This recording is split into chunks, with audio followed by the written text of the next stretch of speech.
L'histoire des Juifs d'Eretz Israël, racontée par Gérard Inger. En 323, l'Empire romain devient chrétien, puisque l'empereur Constantin s'était converti au christianisme et transforme progressivement l'Empire romain en un empire romain chrétien.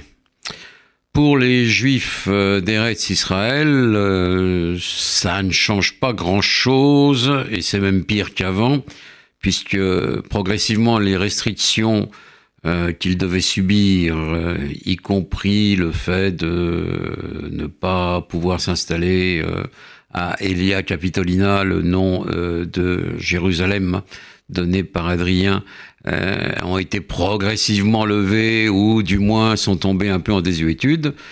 Eh bien, avec Constantin et sa mère Hélène, qui part d'église catholique, ou du moins d'église chrétienne, l'ensemble de la ville sainte de Jérusalem, eh bien, avec Constantin et sa mère, on retrouve de manière aggravée les brimades de l'époque romaine. Les Juifs, notamment, n'ont pas le droit de s'installer à Jérusalem. Et cela sera strictement appliqué pendant quasiment toute la période de l'Empire byzantin en Eretz Israël, qui durera jusqu'en 538 avec quelques variantes. La première, la plus importante, la plus curieuse aussi, c'est en 361, l'arrivée d'un empereur qui sera l'empereur Julien, appelé l'apostat par l'Église, et le nom lui restera parce que Julien, lui, abandonne le christianisme, retourne au paganisme, permet aux Juifs de s'installer à Jérusalem, et en même temps projette de reconstituer le temple. Il y a, semble-t-il, un début de reconstruction du temple à ce moment, mais un incendie providentiel selon les chrétiens, ou bien organisé par eux, aboutit à l'échec du projet, et en 363, 2 ans après son avènement, Julien est tué dans la guerre contre les Parthes, c'est-à-dire les Perses. À partir de là, eh bien, les persécutions chrétiennes reprennent, non seulement à Jérusalem, mais dans l'ensemble de la Palestine.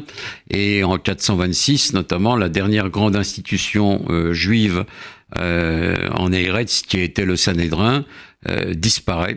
Et l'argent que collectait le Sanhédrin pour l'entretien des synagogues et l'enseignement, eh bien l'argent est versé au trésor impérial. Toutes ces persécutions n'empêchent cependant pas une vie juive en Eretz, notamment en Galilée, et autour du lac de Tibériade essentiellement, où le Talmud de Jérusalem est créé. Alors il est moins important, moins complet, j'allais dire moins intéressant, non je crois pas, mais un peu différent de celui de Babylone.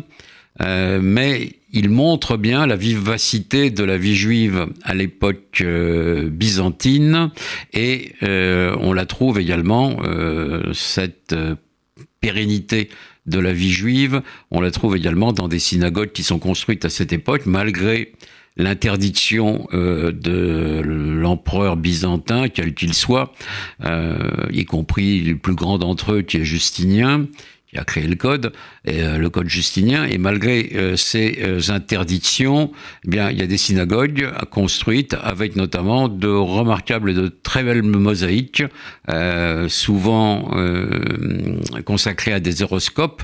C'est le cas notamment à Beth Alpha, où la synagogue, où les restes de la synagogue sont superbes. Donc on a une vie juive qui continue en Galilée, malgré l'interdiction d'aller à Jérusalem.